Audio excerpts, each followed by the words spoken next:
Mapa-eskwelahan man, ospital o mall, pinuntahan po ng Department of Health para sa pagpapatupad ng executive order para sa nationwide smoking ban.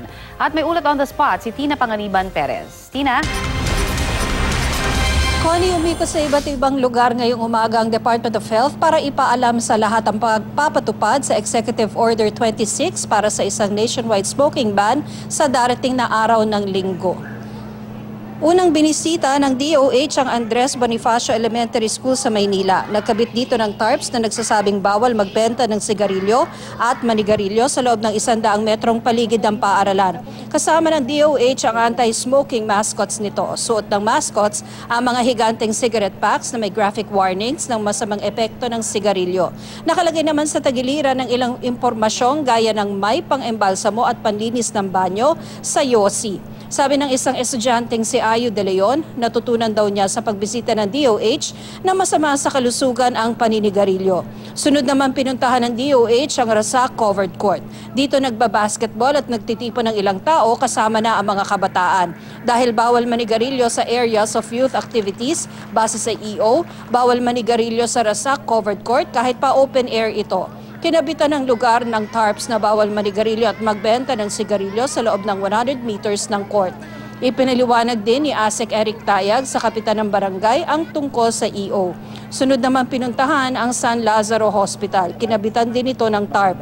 Pinuri rin ni Tayag si San Lazaro Director Winston Go dahil magiging Hall of Famer ito sa Red Orchid Award ng DOH para sa pagkakaroon ng smoke-free environment for 3 years na o 3 taon na.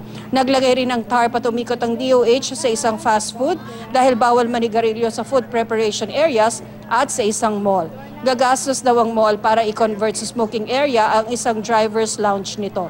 Habang wala pa ito, no smoking muna sa mall. Pag-aaralan pa ng mall kung ano naman ang gagawin sa mga nagtitinda ng sigarilyo sa loob ng mall. Sa pagpapatupad ng Executive Order 26 sa darating na Linggo, bawal ng manigarilyo sa mga ospital, paaralan at iba pang centers of youth activity. Bawal din sa hagdan at elevator, fire hazard areas gaya ng mga gasolinahan at food preparation areas. At hindi porke pampublikong lugar ay pwede na manigarilyo. Pwede lang manigarilyo sa designated smoking areas na enclosed o kulob at may sariling ventilation. Base sa EO, ang mga lalabag, 500 pesos na multa ang pinakamagaan. Pero kung mas mabigat ang parusa ng lokal na pamahalaan, yun po ang ipatutupad. Smoking area may indoor at saka yung tinatawag na open space o outdoor. Pero for both dapat enclose yung smoking area. Kaya lang sa indoor, meron kang buffer zone. Ibig sabihin there's another room that separates the smoking area from the area open to the public. So that yung mga lalabas ng smoking area, konti lang yung leakage ng smoke. Paalala rin ng DOH, bawal manigarilyo sa workplace kahit pa pribado ito. Ang mga pampublikong sasakyan kahit pa umaandar o nakaparada, bawal din pong manigarilyo dyan. Payo po ng Department of Health para hindi maparusahan, wag na lang manigarilyo. Connie? Yes, Tina, marami rin nagtatanong sa mga social networking sites na kung meron daw ba ang DOH na hotline para mapagsumbungan kasi ang pinakamahirap talaga dito, Tina, syempre yung implementasyon. What if meron silang mga nakikita daw na lumalabag dito sa EO26? Ano ang dapat nilang gawin?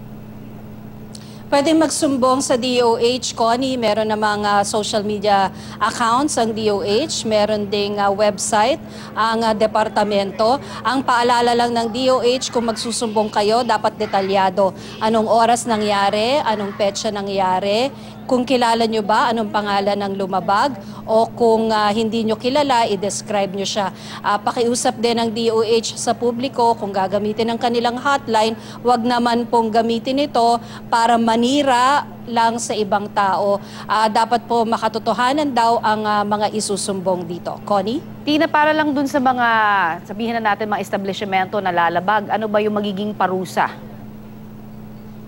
Pwede silang matanggalan ng kanilang lisensya, Connie, para mag-operate. Kaya mabigat po ang magiging parusa kapag lumabag po sa executive order na ito. Connie? Alright, malinaw. Maraming salamat sa iyo, Tina Panganiban Perez.